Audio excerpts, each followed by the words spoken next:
Praise Lord మీరు నన్ను praise lord జై శ్రీరామ్ ప్రైజ్ లార్డ్ జై శ్రీరామ్ జై శ్రీరామ్ జై శ్రీరామ్ జై శ్రీరామ్ జై శ్రీరామ్ జై శ్రీరామ్. ఎక్కడన్నా యేసుక్రీస్తుని నమ్ముకుంటే కార్యాలు జరగవని చెప్పారా విజయ్ ప్రసాద్ అన్న గాని జేమ్స్ అన్న గాని? అంటే మీకెందుకండి అంటే మీకెందుకండి అని అనకూడదు. ఎందుకంటే ఇది సార్వత్రిక సంఘం, ఇది ప్రతి ఒక్కరు అడిగే బాధ్యత. ఆ క్వశ్చన్ మీరు ప్రశాంత్ తిన్నరాసిన ఉన్నప్పుడు ఇప్పుడు కూడా తింటా. ఇప్పుడు తింటురా? ఎప్పుడైనా తింటా. విజయ్ ప్రసాద్ రెడ్డి గారు మిమ్మల్ని ఈ యొక్క యెజబెలుతో పోల్చవలసి వచ్చింది. ఒకవేళ ఎవరైనా నీ దగ్గరకు వచ్చి నీకు ప్రేమగా ఏదైనా ఇస్తే అది తీసుకొని తిను. దెలీలా తొడ మీద సంసోని నిద్రోయిన ఆ నిద్రపోతు సంఘాలు అడగవేమో గాని అపోస్తుల యొక్క తీవ్ర తిరిగిన వారు, ఆత్మ తీవ్రత ఉన్నవారు ఖచ్చితంగా అడుగుతారు. అడగడమే కాదు, దులుమాడేస్తారు. జ్ఞానము గలవాడు ఆ భోజన పంక్తిలో కూర్చున్నప్పుడు ఇంకొక విశ్వాసి చూస్తే వాడు దాన్ని తినడానికి ధైర్యం తెచ్చుకుంటాడు కదా అని చెప్పేసి ఇక్కడ మనకి రిఫరెన్స్ చెప్తుంటే, అంతమంది లక్షల మంది నీ వీడియోలు చూసేటప్పుడు ఆ లక్షల మందికి నువ్వు ఇచ్చే సజెషన్ ఏంటి? Praise the Lord. ఈ రోజు నేను మాట్లాడే అంశం కొంతమందిని నెప్పించవచ్చు, ప్రత్యేకంగా విజయ్ ప్రసాద్ రెడ్డి గారి ఫాలోవర్స్ ని అయితే ఖచ్చితంగా నెప్పిస్తుంది. మాక్సిమం ఈ థంబ్నెయిల్ చూసే వచ్చుంటారు కదా. అయితే విజయ్ ప్రసాద్ రెడ్డి గారు బైబిల్ కి సిద్ధాంతాలకి వ్యతిరేకంగా వ్యాఖ్యానం చేశారు అని చెప్పేసి అని పెట్టినా కదా, దాన్ని చూసే వచ్చుంటారు. అయితే వచ్చి రాగానే ఫస్ట్ ఈ ఫాలోవర్స్ చేసే పని ఏంటి అని అంటే, వాక్యాన్ని పూర్తిగా వినరు, వీడియోని ఫుల్ గా చూడరు. ఫస్ట్ 2-3 లైన్స్ ఏవైతే మాట్లాడతామో అవి వినేసి కామెంట్ పెట్టేయడానికి రెడీ అయిపోతారు. అంటే అన్నగారి కంటే నీకు జ్ఞానం ఎక్కువ ఉందా, అన్నగారిని నువ్వు క్వశ్చన్ చేసే అంత పెద్దోడువా, లేకపోతే అన్నగారి కంటే బైబిల్ నాలెడ్జ్ నీ దగ్గర ఉందా, ఆయన పురాణాలు చదివాడు, హిందూ వేదాలు తెలుసు, నెక్స్ట్ బైబిల్ గురించి అన్ని తెలుసు, ఎంతమందితో డిబేట్ చేశారు అని చెప్పేసి అని కామెంట్ పెట్టడం స్టార్ట్ చేసేస్తారు. వాళ్ళకి నేను చెప్తున్నా, వీడియోని పూర్తిగా చూడండి. చూసిన తర్వాత మీరు కామెంట్ పెడితే అప్పుడు కూడా అంగీకరిస్తా. వీడియోని పూర్తిగా చూడకుండా స్టార్టింగ్ కామెంట్ పెట్టేస్తారు. సెకండ్ థింగ్, నేను కూడా విజయ్ ప్రసాద్ రెడ్డి గారి ఫాలోవర్నే, అన్నగారు చెప్పిన మాటలతో బలపడిన వ్యక్తినే. అయినప్పటికీ అన్నగారు ఒక మాట చెప్పారు, ఆ మాటలను బట్టి తప్పు ఎవరైనా చేస్తే అది నేను చేసినా క్వశ్చనించేవారు ఉండాలి అని చెప్పేసి అని ఆయన వీడియోలో బహిరంగంగా చెప్పడం అనేది జరిగింది. అందుకని చెప్పేసి ఆయన మాట్లాడిన విషయాల్లో కొన్ని తప్పులు ఉన్నాయి, ఆ తప్పుల గురించి మాట్లాడాలని చెప్పేసి నేను ఇక్కడ కూర్చొని వీడియో చేస్తాను. మూడో విషయం, వీడియోను పూర్తిగా చూస్తేనే మీకు క్లియర్ గా అర్థమవుతుంది అసలు విజయ్ ప్రసాద్ రెడ్డి గారు ఏం చెప్పారు, ఏం మాట్లాడారు, ఏంటి ఆ తప్పులు. ఆ తప్పుల్ని బైబిల్ వెలుగులో మనం ఎలా పరిశీలన చేద్దాం అనే విషయాలు మీకు చాలా క్లియర్ గా ఎక్స్ప్లెయిన్ చేస్తా బైబిల్ రిఫరెన్సెస్ తో. సో వీడియోని పూర్తిగా చూడండి. అన్నగారు ఏమంటున్నారు అని అంటే, తప్పు చేసేవాడు ఎవడైనా సరే, అది నేనైనా సరే, క్వశ్చన్ చేసేవాడు ఉండాలి అని చెప్పేసి ఆయన చాలా కఠినంగా ఎంతో స్పష్టంగా చెప్పడం అనేది మనం చూసాం. మరి ఆ వీడియోని మనం చూసాం కాబట్టి మనం కూడా ఆయన ఫాలోవర్స్ కాబట్టి, నేను కూడా ఆయన ఫాలోవర్సే. ఆయన అమ్మతేజ గారిని ఎదిరించినప్పుడు, వీడియోలు చేసినప్పుడు, ఆ యొక్క తప్పుడు బోధల్ని దుర్బోధకులు అని చెప్పేసి ఆ అమ్మతేజ గారిని వెలుగులోకి తీసుకొచ్చినప్పుడు కూడా నేను కూడా ఆయన గురించి వీడియోలు పెడతా. అది అరౌండ్ వీడియో 26K దాకా రీచ్ అయింది. అన్నగారి వీడియోస్ నేను కొన్ని మిక్స్ చేశాను, జేమ్స్ అన్న వీడియోస్ కొన్ని మిక్స్ చేశాను, ఇలాగా కొన్ని వీడియోస్ మిక్స్ చేసి అమ్మతేజ గారిని దుర్బోధకుడు అని చెప్పేసి నేను కూడా వీడియోలు చేయడం జరిగింది. అయితే తప్పు మాట్లాడిన వారు, బైబిల్ని తప్పుగా ఇంటర్ప్రిటేషన్ ఇచ్చిన వారు ఎవరైనా సరే వాళ్ళని వదిలిపెట్టుకోకుండా వాళ్ళు చెప్పిన దాన్ని తప్పు అని చెప్పేసి ప్రజానికానికి తెలియజేయాలి అని చెప్పేసి మనకు బైబిల్ ఎంతో స్పష్టంగా తెలియజేస్తుంది. విజయ్ ప్రసాద్ గారిని దగ్గర 6 లక్షల మంది ఫాలో అవుతున్నారు. ఆ 6 లక్షల మంది ఈయన వీడియోని చూస్తున్నారు. అప్లోడ్ చేసిన 1 డేకే 3 lakhs వ్యూస్ వచ్చినాయి. అంటే 3 లక్షల మంది ఆయన చూసి ఆయన చెప్పిన మాటలు విని నమ్ముతున్నారు. మరి నమ్మినప్పుడు ఆయన 2 మాటలు మైనర్ మిస్టేక్స్ కాదు, 2 మేజర్ మిస్టేక్స్ అనేవి చేశారు. ఒకటి, జై శ్రీరామ్ అంటాం. 2, విగ్రహములకు అర్పించిన ప్రసాదాలని తినొచ్చు అని చెప్పేసి చెప్పారు. అయితే ఈ 2 విషయాల మీద నేను ఈ రోజు మాట్లాడాలనుకుంటున్నా. అందులో ప్రత్యేకంగా విగ్రహములకు అర్పించిన ప్రసాదం తినొచ్చు అన్న దాని మీద నేను మేజర్ గా కాన్సన్ట్రేట్ చేస్తున్నా. వీడియో మొత్తం పూర్తిగా చూసిన తర్వాత కామెంట్ పెట్టండి. వీడియో నచ్చితే గనక లైక్ చేయండి, వాస్తవం తెలుసుకున్నారు అనుకుంటే గనక సబ్స్క్రైబ్ చేయండి. ఓకే, సో వీడియోలోకి వెళ్దాం. అన్నగారు క్రాంతి గారు డిబేట్ కి వెళ్ళారు కదా. క్రాంతి గారి డిబేట్ లో ఆయన స్టార్టింగే అన్నగారిని డిగ్రేడ్ చేయడం కోసం, అంటే అన్నగారి యొక్క కాన్ఫిడెన్స్ లెవెల్స్ ని చంపేయడం కోసం మెయిన్ వాటి మీద టార్గెట్ చేసి అన్నగారిని ప్రైజ్ లార్డ్ అని అన్నాడు. అన్నగారు కూడా ప్రైజ్ లార్డ్ అన్నాడు. ఇలాగా అనుకుంటూ 4-5 సార్లు అనుకున్నాడు. తర్వాత ఆయన జై శ్రీరామ్ అన్నాడు. తర్వాత విజయ్ ప్రసాద్ రెడ్డి గారు కూడా జై శ్రీరామ్ అన్నాడు. అంటే చాలా మంది వ్యూవర్స్ అనుకుంటారు, ఇప్పుడు నువ్వు కూడా జై శ్రీరామ్ అంటున్నావు కదా అనేసి అని అనుకుంటారు. నేను ఇక్కడ ప్రైజ్ చేయడంలా, నేను చెప్తున్నా. అయితే నేను ఇదే మాట ఇంకొక వ్యక్తికి చెప్తే అది ప్రైజ్ చేయడం అంటే ఆ యొక్క దేవుణ్ణి ఘనపరిచినట్లు అవుతుంది. అర్థమైందా? సో ప్రైజ్ ద లార్డ్ అంటే దేవుణ్ణి ఘనపరచు, లేకపోతే దేవునికే మహిమ కలుగును గాక, ఈ రెండు అర్థాలు వస్తాయి. మరి జై శ్రీరామ్ అంటే మరి ఏం అర్థం వస్తుంది అని అంటే ఆ యొక్క దేవునికి జై కొట్టినట్టు వస్తుంది. అది నేను ఇంకొక వ్యక్తితో చెప్తే గనక అది నేను వాళ్ళ యొక్క దేవుణ్ణి ఘనపరిచినట్టు. నేను ప్రైజ్ ద లార్డ్ అంటే మన దేవుని ఎలాగ ఘనపరిచినట్టు, ఆ యొక్క జై అనేది కొట్టాము అంటే అది కూడా ఇంకొక దేవుణ్ణి ఘనపరిచినట్టు. అంటే ఇంకొక దేవుణ్ణి ఘనపరిచాము అంటే ఇక్కడ ఆటోమేటికల్లీ మన యొక్క దేవుణ్ణి డిగ్రేడ్ చేసినట్టు, తగ్గించినట్టు. అర్థమైందా? మనం జయ జయ యేసు అనే సాంగ్ పాడతాం, జయ జయ యేసు జయ యేసు అని చెప్పేసి ఒక సాంగ్ ఉంది.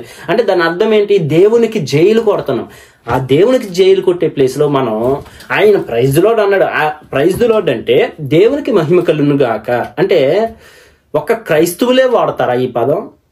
ఆయన చాలా తెలివిగా ప్రైజ్ ది లార్డ్ అని ఆ లార్డ్ ప్లేస్ లో చాలా దేవుళ్ళు పెట్టుకుంటాడు. కానీ ఇక్కడ ఒకే వ్యక్తిని ప్రైజ్ చేసే విధంగా ఆయన ఫస్ట్ డిగ్రేడ్ చేశాడు. అన్నగారు అక్కడ మిస్టేక్ అయితే చేశారు, అది ఖచ్చితంగా మిస్టేకే.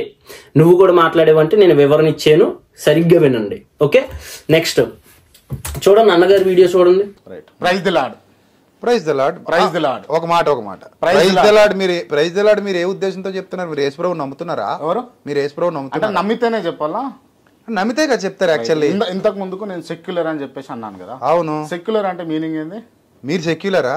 సెక్యులర్ అంటే మీనింగ్ ఏంటంటే అంటే సెక్యులర్ అంటే అందరూ బాగుండాలని కోరుకునే వ్యక్తి, అందరు బాగుండాలన్నా అందరినీ గౌరవించే వ్యక్తి. గౌరవించాలి, అందరినీ గౌరవించాలి. సరే, ప్రైజ్ ది లార్డ్.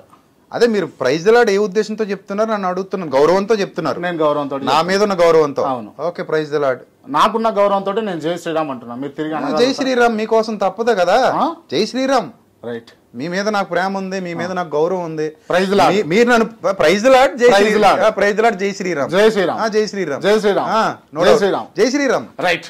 ఇవాళ అంటే నేనైతే సాటిస్ఫై అయినా అంటే ఎందుకంటే నన్ను ప్రేమించి మీరు హిందువులైనా కూడా ప్రైజ్ లార్డ్ అన్నప్పుడు నేను మిమ్మల్ని ప్రేమించి నేను క్రైస్తవుడైనా కూడా మీరు జై శ్రీరామ్ అంటలో తప్పలేదు కదా. రైట్. మీరు నా కోసం తగ్గినప్పుడు నేను మీకోసం తగ్గాలి కదా. రైట్. ఓకే. మీరు నా కోసం తగ్గినప్పుడు నేను మీకోసం తగ్గాలి కదా అని చెప్పేసి అని అంటున్నారు. నువ్వు తగ్గు, తప్పు లేదు. దేవుణ్ణి తగ్గించొద్దు. దేవుని తగ్గించి పక్కన ఇతర దేవుణ్ణి తీసుకొచ్చి నువ్వు జై జైలు కొడితే దేవుని యొక్క మహిమ అనేది తగ్గిపోతుంది. అక్కడ అన్యుల మధ్యన మీరు ఎంత కించపరిచారు అనే విషయాన్ని ఒకసారి జ్ఞాపకం చేసుకోవాలి. అంటే ఇక్కడ మనిషికి నీ కోసం నేను, నా కోసం నువ్వు అనే మాటలు మాట్లాడుకుని దేవుణ్ణే డిగ్రేడ్ చేసే అంత లెవెల్కి మనం ఎదగల. ఇది చాలా అంటే చాలా తప్పు.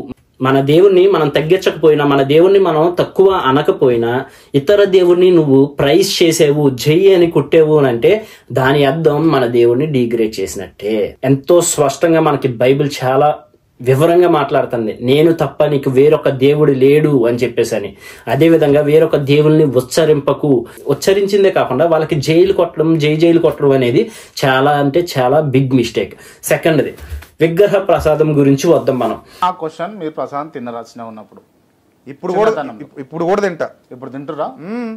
ఎప్పుడైనా తింటా. రైట్. బైబిల్లో ఏమన్నా ఇతర మతాలకు సంబంధించినటువంటి ప్రసాదాలు తినకూడదని ఉందా? అంటే ఉంది. ఏ విగ్రహానికి అర్పించింది తినొద్దు, వాళ్ళ విశ్వాసాన్ని నమ్మితే తినొద్దు అని ఉంది. రైట్. విగ్రహంకి అర్పించింది తినొద్దు, వాళ్ళ విశ్వాసాన్ని నమ్మితే తినొద్దు అనేసని ఎంతో క్లియర్ గా చెప్తున్నారు. వాక్య రూపంలో మనం చూడగలిగితే అసలు విగ్రహంకి అర్పిస్తున్న ఆ యొక్క బలులు గాని, ఆ యొక్క అర్పణలు గాని, ఆ యొక్క ప్రసాదాలు గాని దేనికి అర్పిస్తున్నట్టు, దేవుని బైబిల్ యొక్క కాంటెక్స్ట్ లో దేనికి అర్పిస్తున్నట్టు, దేనికి సమర్పిస్తున్నట్టు అనేది మనం ఒకసారి చూడగలిగితే 1 కొరింథీయులు 10వ అధ్యాయం 19వ వచనం నుంచి చదువుతున్నా. విగ్రహంలో ఏమైనా ఉందా, లేకపోతే విగ్రహంలో అర్పించిన ఆ యొక్క బలుల్లో గాని, ఆ ప్రసాదంలో గాని ఏమైనా ఉందా అనేసి క్వశ్చన్ చేసి, లేదు గాని వాటిలో ఏమీ లేదు. వాస్తవంగా ఆ రెండిట్లో ఏమీ లేదు. అయినప్పటికీ షరతులు వర్తిస్తాయి. లేదు గాని లేదు, వాటిలో ఏమీ లేదు. అయినప్పటికీ 20వ వచనం, లేదు గాని అన్యజనులు అర్పించు బలులు దేవునికి కాదు. మరి ఎవరికి అర్పిస్తున్నారు? దేవునికి అర్పించట్లేదంట, ఆ యొక్క విగ్రహాలకు అర్పిస్తున్నారు. మరి ఆ విగ్రహాలని దేవుడు దేంతో పోల్చాడు అని అంటే దెయ్యములకే అర్పించుచున్నారని చెప్పుచున్నాను. మీరు దెయ్యములతో పాలువారగుట నాకిష్టము లేదు. విగ్రహంలో ఏమీ లేదు, ప్రసాదంలో ఏమీ లేదు, తినడంలో కూడా ఏమీ లేదు. అయినప్పటికీ షరతులు వర్తిస్తాయి. అది ఎవరైనా సరే, విజయప్రసాద్ రెడ్డి గారైనా సరే, లేకపోతే క్రైస్తవుడు అనబడిన వాళ్ళు ఎవరైనా సరే, ఆ యొక్క విగ్రహ ప్రసాదంలో మనం పాలిభాగస్తులు అవ్వకూడదు అని ఈ ఒక్క రిఫరెన్స్ మనకు తెలుస్తుంది. ఎందుకు అవ్వకూడదు అని అంటే, అది దేవునికి అర్పించేవి కాదు.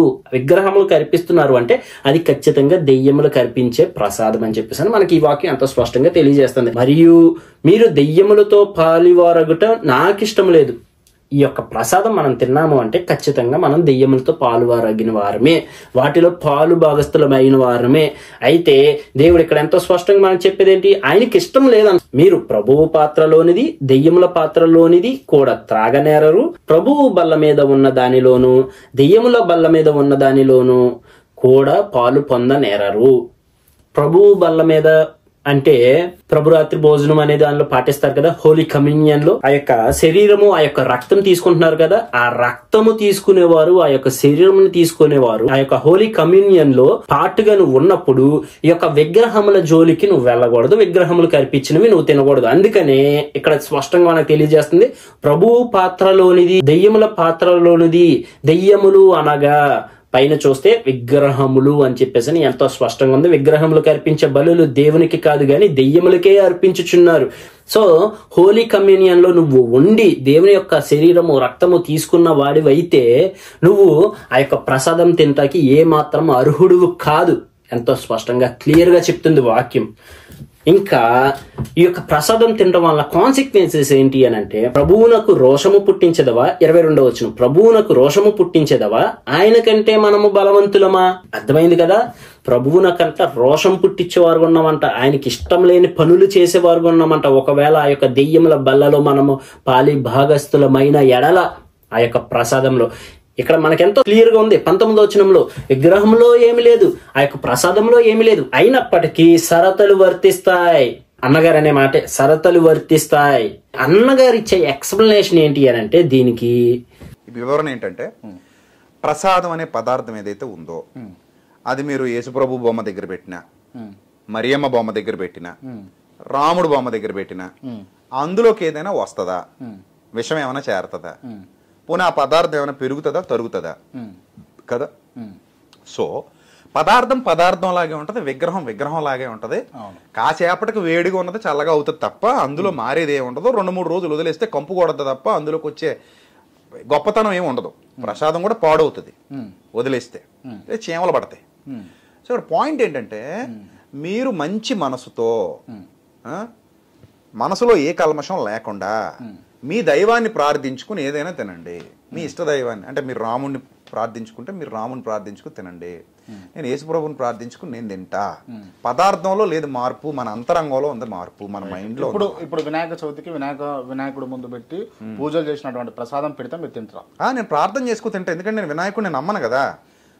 అందుకని నేను వినాయకుడి దగ్గర పెట్టిన ప్రసాదం నేను మీకు పెడతా, మీరు తింటారా? తింటాను అంటున్నాను కదా, తింటాను.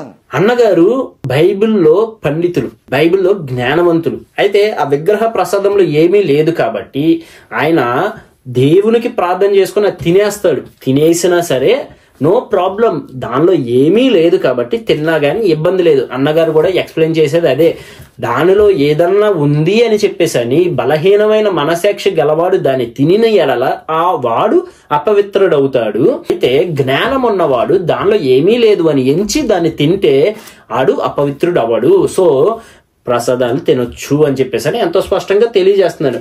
అయినా సరే జ్ఞానము కలిగిన వాడు తిన్నా సరే వాడు కూడా అపవిత్రుడు అవుతాడు. ఎందుకు అనగా కింద షరతులు వర్తిస్తాయి అన్నా కదా. అయినను మీకు కలిగి ఉన్న ఈ స్వాతంత్రము వలన బలహీనులకు అభ్యంతరము కలగకుండా చూచుకొనుడి. ఎలయనగా జ్ఞానము గల నీవు విగ్రహములు యందు భోజన పంక్తిని కూర్చుండగా. ఎవరో జ్ఞానము గల నీవు, బైబిల్లో నీకు ఎంత నాలెడ్జ్ ఉన్నా సరే, పురాణాల్లో నీకు ఎంత నాలెడ్జ్ ఉన్నా సరే, లోకంలో నీకు ఎంత నాలెడ్జ్ ఉన్నా సరే, నువ్వు ఎన్ని డిబేట్లకు కూర్చున్నా సరే, ఎంతమంది దేవుని ఎదిరించినా సరే, దేవుని పక్షంలో నువ్వు నిలబడినా సరే బైబిల్కి లోబడేవాడుగా ఉండాలి. అందుకే చూడండి, ఎలయనగా జ్ఞానము గల నీవు విగ్రహములు యందు భోజన పంక్తిని కూర్చుండగా ఒకడు చూచిన ఎడల బలహీనమైన మనసాక్షి గల అతడు విగ్రహములకు బలి ఇయ్యబడిన పదార్థములను తినుటకు ధైర్యము తెచ్చుకొనును కదా. ఈ రిఫరెన్స్ మీకు అర్థమైతే మీకు చాలా క్లియర్ గా అర్థమవుతుంది.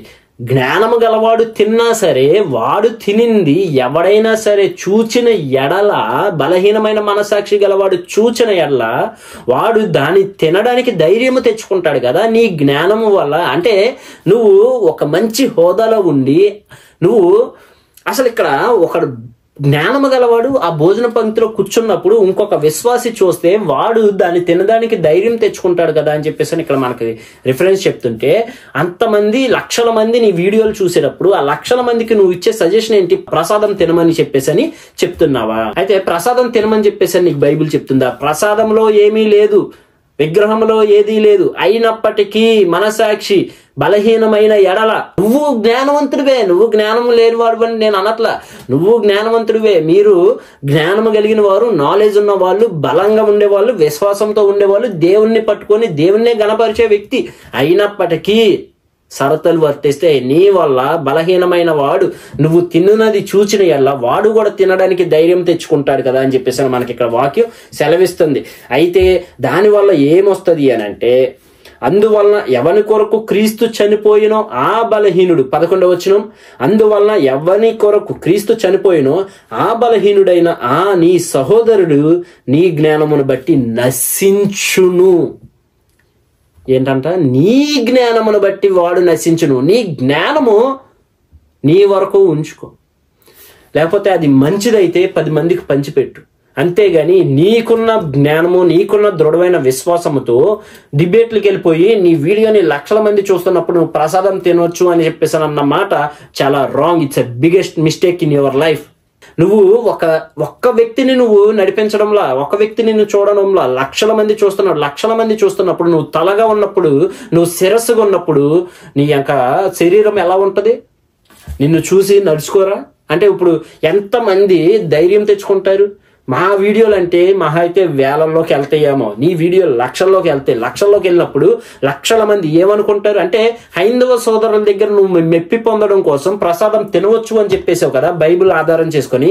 అయితే ఆ పై వరకు వెళ్ళి అక్కడ ప్రసాదంలో ఏమీ లేదు, లేకపోతే విగ్రహంలో ఏమీ లేదు, వాటిని తినడంలో కూడా ఏమీ లేదు. మనసాక్షి బలహీనమైన వాడు తినిన ఎల్లా, దానిలో ఏమన్నా ఉంది అని తినిన ఎల్లా వాడు బలహీనుడు అవుతాడు. అంతేగాని జ్ఞానము యందు, విశ్వాసం యందు బలంగా ఉన్నవాడు ఆ యొక్క ప్రసాదం తినని ఎడల వాడికి ఏమీ కాదు అని చెప్పేసి అని చెప్తున్నావు కదా. మరి ఆ కిందన్న రిఫరెన్స్ తో పని లేదా మనకి? కిందన్న రిఫరెన్సెస్ తో నీ జ్ఞానము వలన నువ్వు భోజన పంక్తిలో కూర్చున్న ఎడల నిన్ను ఒక బలహీనమైన మనసాక్షి గలవాడు చూచిన ఎడల విగ్రహ ప్రసాదము తినుటకు ధైర్యము తెచ్చుకొనును కదా. నీ వల్ల అతను నశిస్తున్నాడు కదా. ఎవరి కోసం అయితే యేసుక్రీస్తు వచ్చి కల్వరిగిరిలో ప్రాణం పెట్టాడో ఆ ప్రాణం పెట్టిన వ్యక్తికి విలువ లేకుండా నీ మాటలతో తీసి పాడేసావు అక్కడ వీడియోలో. ఒక్కసారి నువ్వు ఆ మాట చెప్పంగానే, ఆ ఇంటర్వ్యూ చూడంగానే వణుకు పుట్టింది. ఇదేంటి ఈయన ఎలా చెప్పాడు? వాక్య రిఫరెన్స్ ఎంత స్పష్టంగా తెలుస్తుంది. నువ్వు జ్ఞానమైతే తిను, నో ప్రాబ్లం. అయినప్పటికీ నిన్ను చూచిన ఎల్ల బలహీనమైన వాడు నశించును. క్రీస్తు యొక్క త్యాగము వ్యర్థమైపోతుందంట. క్రీస్తు యొక్క త్యాగము, సిలువ త్యాగము. ఆయన ఈ లోకంకి ఎందుకు వచ్చాడు? పాప క్షమాపణ పెట్టడానికి వచ్చాడు. ఆ త్యాగంనే వ్యర్థం చేసావు కదా నీ మాటలతో విజయప్రసాద్ రెడ్డి గారు. నేను మిమ్మల్ని ఫాలో అయ్యే వ్యక్తిని. ఒక వీడియో పెడతా చూడండి, నేను మిమ్మల్ని ఎంత ఫాలో అవుతున్నాను అని అంటే, ఎక్కడన్నా యేసుక్రీస్తుని నమ్ముకుంటే కార్యాలు జరగవని చెప్పారా విజయప్రసాద్ అన్న గానీ, జేమ్స్ అన్న గానీ, లేకపోతే మిగతా పెద్ద పెద్ద స్పీకర్లు ఎడ్వర్డ్స్ విలియమ్స్ గారు గానీ, నీకు జ్ఞానం కావాలన్నా, బైబిల్ నాలెడ్జ్ కావాలన్నా, లేకపోతే విశ్వాసంలో ఎదగాలన్నా సరే విజయప్రసాద్ రెడ్డి గారు వీడియోస్, జేమ్స్ అన్న వీడియోస్ చూడండి అని చెప్పేసి ప్రమోట్ చేసిన వ్యక్తిని నేను. తప్పు చేస్తే మీరైనా సరే, ఎవరైనా సరే నిలదీసి మాట్లాడే అధికారం దేవుడు ఎవరికైనా ఇచ్చారు. అది బైబిల్ని అనుసరించి నడిచేవారైతే పక్కాగా నిలబడిపోతారు. అపోస్తుల యొక్క తీవ్రత ఎరిగిన వాడైతే కుదురుగా సైలెంట్ గా ఉండడు. మీరు మాట్లాడిన మాటలకే, మీరు మాట్లాడింది అక్షరాల 100కి 100 పాళ్ళు తప్పు అని చెప్పేసి అని చెప్తున్నా. విగ్రహ ప్రసాదము నువ్వు జ్ఞానవంతుడు అయితే నువ్వు సీక్రెట్ గా తిను, అంతేగాని బహిరంగంగా వచ్చేసి నువ్వు 100 మందికి చెప్పేస్తా, 100 మంది లక్షల మందికి నేను చెప్పేస్తా, తినేసేయండి ఏమవుదు ప్రసాదాలు అని చెప్తాను అంటే కుదరదు, చెల్లదు అని చెప్పేసి అని చెప్తున్నా విజయప్రసాద్ రెడ్డి గారు. మీరు వాక్యంని అనుసరించేవారు ఆ పై వరకు వెళ్ళి అని చెప్పేసి అని చెప్పారు. మరి ఆ పైన ఉన్న దాని దగ్గరికి ఇంకొద్ది కిందకి వెళ్ళగలిగితే మీరు మీ జ్ఞానం వల్ల ఇతరులు నశిస్తున్నారు. ఆ నశించడం వలన క్రీస్తు యొక్క సిలువ త్యాగము వ్యర్థమైపోతుంది అని చెప్పేసి అని చెప్తున్నారు. 12వ వచనం, ఎలాగూ సహోదరులకు విరోధముగా పాపము చేయటం వలనను వారి బలహీనమైన మనసాక్షిని నొప్పించుట వలనను మీరు క్రీస్తునకు విరోధముగా పాపము చేయువారగుచున్నారు. దేనికి విరోధంగా పాపం చేస్తున్నారని? క్రీస్తునకు విరోధముగా పాపం చేస్తున్నారంట. మీరు ఇలాగా మీ యొక్క జ్ఞానంతో మీరు తినండి గాని మీ వలన ఎవడన్నా విశ్వాసి బలహీనమైన వాడు వాటిని తినడానికి ధైర్యం తెచ్చుకుంటే క్రీస్తు యొక్క సిలువ త్యాగమే వ్యర్థమైపోతుంది కదా విజయప్రసాద్ రెడ్డి గారు. దాని వలన ఏమవుతుంది అని అంటే, నీ యొక్క సహోదరుని నువ్వు దేవునికి విరోధముగా రూపించిన వాడువు కాబట్టి నువ్వు కూడా దేవునికి విరోధం అవుతున్నావు. నువ్వు విరోధం అవడం వలన దేవుని యొక్క దృష్టిలో నువ్వు కూడా పాపం చేసిన వాడుగా ఉన్నావు. లక్షల మంది పాపం చేయడానికి నువ్వు మోటివేట్ చేసావు నీ యొక్క డిబేట్ మేబీ మీ యొక్క ఘనతకైతే అయ్యుండొచ్చు, దేవుని ఘనత కోసం అయితే మీరు అక్కడ చేయలేదు. జై శ్రీరామ్ అంటము ఫస్ట్ చేసిన తప్పు. నెక్స్ట్ ఈ యొక్క ప్రసాదం తినటం అనేది రెండవ తప్పు. ఇంకో రిఫరెన్స్ చూపించి నేను వాక్యాన్ని ముగిస్తాం. మనకి యెజబేలు తెలుసు కదా, ఆహాబు యొక్క భార్య, ఇశ్రాయేలీయుల యొక్క రాణి అనే విషయం మనకు తెలుసు కదా. ఆహాబు పెళ్లి చేసుకునేటప్పుడు ఆ యొక్క రాణిని ఇతర దేశపు రాణిని పెళ్లి చేసుకుంటే ఆ రాణి యెజబేలు వచ్చేది రాకోకుండా ఆమెతో పాటు 2 దరిద్రాలని వెంటేసుకొని వచ్చింది. ఎవరు అంటే బయలుదేవత, అషేరు దేవత అనే 2 దేవతలను వేసుకొని విగ్రహాలను తీసుకొని ఆ యొక్క అలవాట్లు పద్ధతులు తీసుకొని ఈ యొక్క ఇశ్రాయేలీ రాజ్యానికి వచ్చి ఈ యొక్క ఇశ్రాయేలీ జనాంగాన్ని నాశనం చేయడానికి చూసిన వ్యక్తి, చాలా వరకు నాశనం చేసిన వ్యక్తి. మనం ఇప్పుడు ప్రకటన గ్రంథంలో మనం చూస్తే గనక 2వ అధ్యాయము 18వ వచనం నుంచి చదువుతున్నా. తుయతైరలో ఉన్న సంగపు దూతకు ఇలాగు రాయుము, అగ్నిజ్వాలలు వంటి కనులను అపరంజి పోలిన పాదములను గల దేవుని కుమారుడు చెప్పు సంగతులేమనగా, నీ క్రియలను, నీ ప్రేమను, నీ విశ్వాసమును, నీ పరిచర్యను, నీ సహవాసమును నేనెరుగుదును. నీ మొదటి క్రియల కన్నా నీ కడపటి క్రియలు మరి ఎక్కువైనవని ఎరుగుదును. అయినను నీ మీద తప్పు ఒకటి మోపవలసి ఉన్నది. ఇక్కడ నువ్వు విశ్వాసంలో మంచి దిట్టవై ఉండొచ్చు, బలిష్ఠుడు అయి ఉండొచ్చు, జ్ఞానవంతుడు అయి ఉండొచ్చు, నువ్వు దేవుని పట్ల ప్రేమ కలిగి ఉండొచ్చు, నీ పరిచర్యలో నువ్వు ఒక ఘన విజయాన్ని తీసుకొచ్చిన వారుగా ఉండొచ్చు. అయినప్పటికీ నీ సహవాసము కూడా చూడొచ్చు. నీవు ఎంతమంది ఆత్మీయులు కట్టినా సరే దేవుడు ఈ యొక్క తుయతైర సంఘంలో ఒక తప్పు అనేది ఎంచుతున్నాడంట. ఆ తప్పు ఏంటి అని అంటే, ఈరోజు నువ్వు చేసిన తప్పే, నువ్వు ఆ యొక్క డిబేట్ లో మాట్లాడిన తప్పే ఆ రోజు తుయతైర సంఘముకి లేఖ రాస్తున్నారనమాట. తాను ప్రవక్తిని నన్ను చెప్పుకొనిచున్న యెజబేల్ అనే స్త్రీని నువ్వు ఉండనిచ్చుచున్నావు. చెప్పే కదా, యెజబేల్ అంటే ఎవరు అంటే ఆహాబు భార్య. ఆహాబు పెళ్లి చేసుకునేటప్పుడు ఇతర దేశ ప్రాణిని పెళ్లి చేసుకున్నాడు. ఆ యొక్క వచ్చేది రాకోకుండా 2 దరిద్రాలను తీసుకుని ఆ దరిద్రాన్ని ఈ యొక్క ఇశ్రాయేలీకి అపరిచింది. అయితే జారత్వము చేయుటకును విగ్రహములకు బలి ఇచ్చిన వాటిని తినుటకును అది నా దాసులకు బోధించుచు వారిని మోసపరుచుచున్నది. ఏం చేస్తుందంటే, ఈ యొక్క యెజబేల్ అనే వ్యక్తి ఇశ్రాయేలీయులకి అప్పుడు విగ్రహములకు బలి ఇచ్చిన వాటిని తినుటకు అది నా దాసులకు బోధించుచు వారిని మోసపరుచుచున్నదంట. ఈరోజు నాకు చాలా బాధాకరంగా ఉంది విజయప్రసాద్ రెడ్డి గారు, మిమ్మల్ని ఈ యొక్క యెజబేలుతో పోల్చవలసి వచ్చింది. ఎందుకు అని అంటే, యెజబేలు వచ్చేది రాకోకుండా ఆ యొక్క పాత పద్ధతుల్ని, వాళ్ళ యొక్క దేశపు పద్ధతుల్ని, విగ్రహారాధనల్ని, వాటిని లేకపోతే విగ్రహాలకు అర్పించిన వాటిని తినే పద్ధతుల్ని తీసుకొని ఈ యొక్క ఇశ్రాయేలీ జనాంగానికి కూడా అది ఆపాదించాలని చెప్పేసి వాటికి ఇశ్రాయేలీలకి బోధించుచు వాళ్ళకి చెప్తా ఉందంట. సేమ్ టు సేమ్ నువ్వు కూడా అలాగే చేసావు అనేది నీకు అనిపించట్లా? యెజబేల్ ఎలాగైతే ఆ యొక్క భోజనము విగ్రహములకు అర్పించిన భోజనము తినుటకు ఎలాగైతే మోటివేట్ చేసిందో, సేమ్ థింగ్ నువ్వు నేను మొన్న డిబేట్ లో అదే చేసావని నీకు అనిపించట్లా? అయితే దేవుడు దానికి ఇచ్చిన శిక్ష, దానికి కాన్సిక్వెన్సెస్ ఏంటో తెలుసా? కాన్సిక్వెన్సెస్ ఎంత సింపుల్ గా చెప్పేశారండి విజయప్రసాద్ రెడ్డి గారు. విగ్రహ ప్రసాదాలు తినేయొచ్చని, తినవచ్చు, అయినప్పటికీ షరతులు వర్తిస్తాయి అని చెప్పేసి ఎంతో స్పష్టంగా మనకు వాక్యం సెలవిస్తుంది. 21వ వచనం, మారు మనసు పొందుటకు నేను దానికి సమయం ఇచ్చి తిని గాని అది తన జారత్వమును విడిచిపెట్టి మారు మనసు పొందనొల్లదు. ఇదిగో నేను దానిని మంచము పట్టించి దానితో కూడా వ్యభిచరించి వారు దాని క్రియల విషయమై మారు మనసు పొందితేనే గాని వారిని బహుశ్రమల పాలు చేతును. అర్థమైంది కదా ఈ వాక్యం ఏం చెప్తుందో?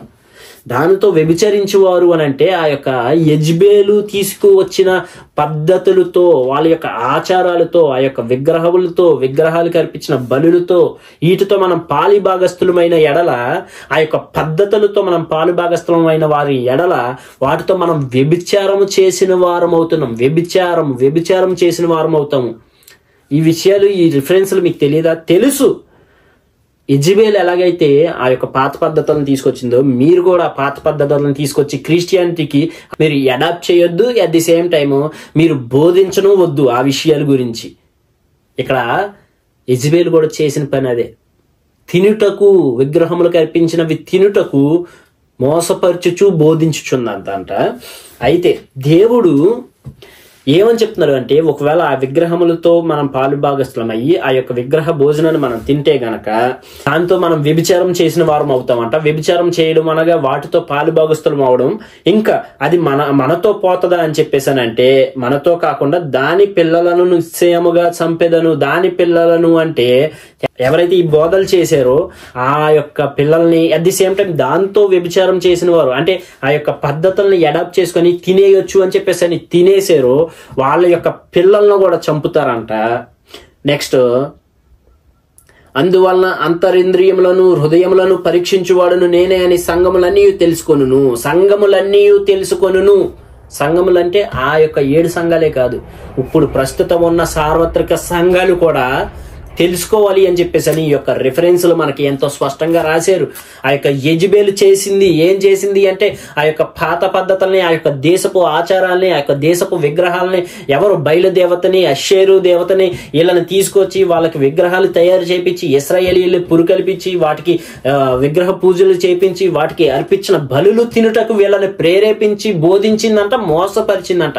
సేమ్ అదే చేస్తున్నామని అనిపించట్లేదా మీకు? ఎంత భయం లేకుండా పోయిందండి ఈ మాట చెప్పడానికి మీకు.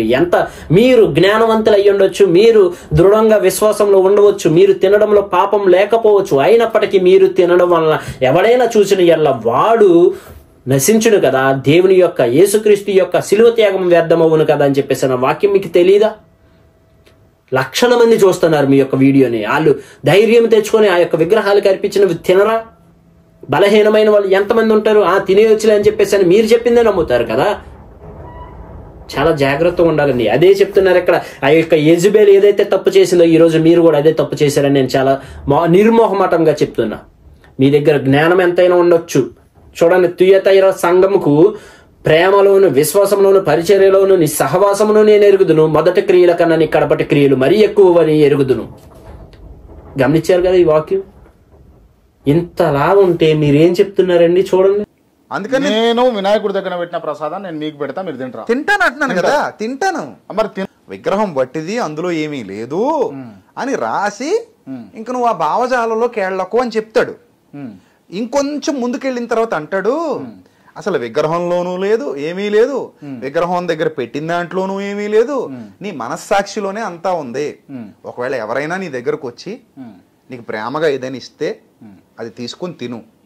అయ్యో ఇది మా విగ్రహానికి అర్పించింది రా, మరి నువ్వు నమ్ముతున్నావా మా విగ్రహాన్ని? తింటావా నువ్వు అని అంటే వాడి మనస్సాక్షి నిమిత్తం, బలహీనుడైన వాడి మనస్సాక్షి నిమిత్తం నీ తినడం మానేస్తే మానే అన్నాడు.